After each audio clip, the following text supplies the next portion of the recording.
साथियों, जय भीम, जय भारत। साथियों, आज बात करते हैं फूलन देवी जी के बारे में। साथियों, ये बात उन दिनों की है जब बीहड़ में डाकुओं का एक छत्र राज हुआ करता था। घोड़ों के टापों से अक्सर गांव गुजरा करते थे। साथियों, उस समय मध्य प्रदेश और उत्तर प्रदेश की सरकारें भी लाचार हो गई थी। उसी समय 60 के दशक में एक दस्यु सुंदरी का जन्म होता है जिसे दुनिया फूलन देवी के नाम से जानती है। फूलन देवी के जीवन की शुरुआत होती है यूपी के जालौन से। कानपुर झांसी रोड पर है, लेकिन इस जिले का दुनिया से परिचय कराया 1960 के दशक में पैदा हुई एक लड़की ने। उस लड़की का नाम फूलन,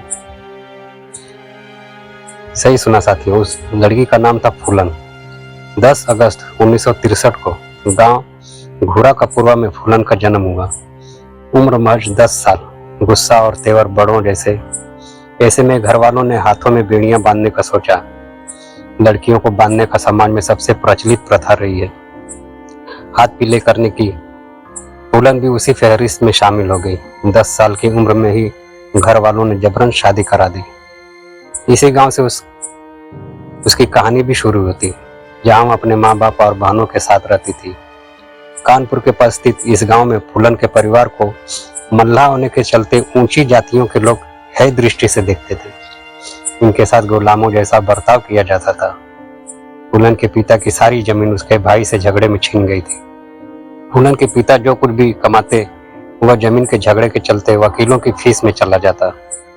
यहाँ उसने अपने परिवार के साथ मजदूरी करना शुरू कर दिया। यहीं से लोगों को फूलन के विद्रोही स्वभाव के नज़ारे देखने को मिले।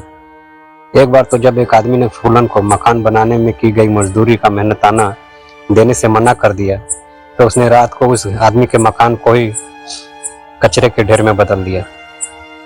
चंबल घाटी का नाम सुनते ही जेहन में फिल्मों के डकैत या बागी की तस्वीर सामने आती है। घोड़ों पर बंदूक के साथ लूटपाट करते डाकुओं की कल्पना से सिहरन दौड़ जाती है। डकैत या बागी बनने के पीछे परिस्थिति जिम्मेदार होती है। जुल्म, अत्याचार, नाइंसाफी, जमीन विवाद बंदूक उठाने के प्रमुख कारणों में से रहा है।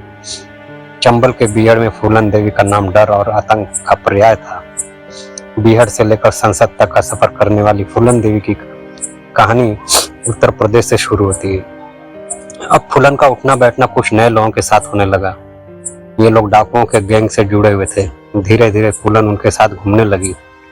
फूलन ने ये कभी क्लियर नहीं किया कि अपनी मर्जी से उनके साथ गई या फिर उन लोगों ने उन्हें उठा लिया।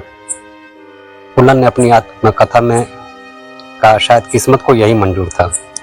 गैंग में फूलन के आने के बाद झंझट हो गई। सरदार बाबू गुज्जर फूलन पर आसक्त था। इस बात को लेकर विक्रम मल्ला ने उसकी हत्या कर दी और सरदार बन बैठा। अब फूलन विक्रम के साथ रहने लगी। एक दिन फूलन अपने गैंग के साथ अपनी पति के गांव गई। वहां उसे और उसकी बीवी दोनों को बहुत कुटाई की। इस गैंग की भिड़ंत हुई ठाकुरों के गैंग से। श्री राम ठाकुर और लाला ठाकुर का गैंग था, जो बाबू गुज्जर की हत्या से नाराज था और इसके जिम्मेदार फूलन को ही मानता था। दोनों गुटों से लड़ाई हुई। विक्रम मल्ला को मार दिया गया। ये कहानी चलती कि ठाकुरों के गैंग ने फूलन को किडनैप कर बहमई में 3 हफ्ते तक बलात्कार किया। साथियों, कुछ ही समय बाद ठाकुरों के गैंग ने 18 साल की उम्र में फूलन को किडनैप कर बहमई गांव में 3 हफ्ते तक गैंगरेप किया। वह किसी से उन ठाकुरों के चंगुल से बचकर भाग निकली और इसके बाद 1981 में फूलन देवी ने अपने साथ हुई ज्यादती का बदला लेते हुए 22 ठाकुरों को लाइन में खड़ा करके गोलियों से भून दिया।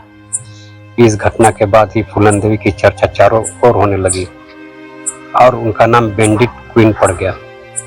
इसके 2 साल बाद 1983 में फूलन देवी ने पुलिस के सामने सरेंडर किया। उसके बाद उन पर 22 हत्या, 30 गैर डकैती और 18 किडनैपिंग के मामलों में 11 साल की कैद हुई। 11 साल सजा काटने के बाद उन पर लगे सारे केस वापस ले लिए गए थे। जेल से बाहर आने के बाद फूलन ने उमेश सिंह से शादी रचाई और समाजवादी पार्टी से चुनाव लड़ते हुए जीत गई। फूलन दलितों की मसीहा के तौर पर पहचाने गए। 25 जुलाई 2001 को 3 नकाबपोश ने फूलन की उनके दिल्ली के घर के बाहर गोली मारकर हत्या कर दी।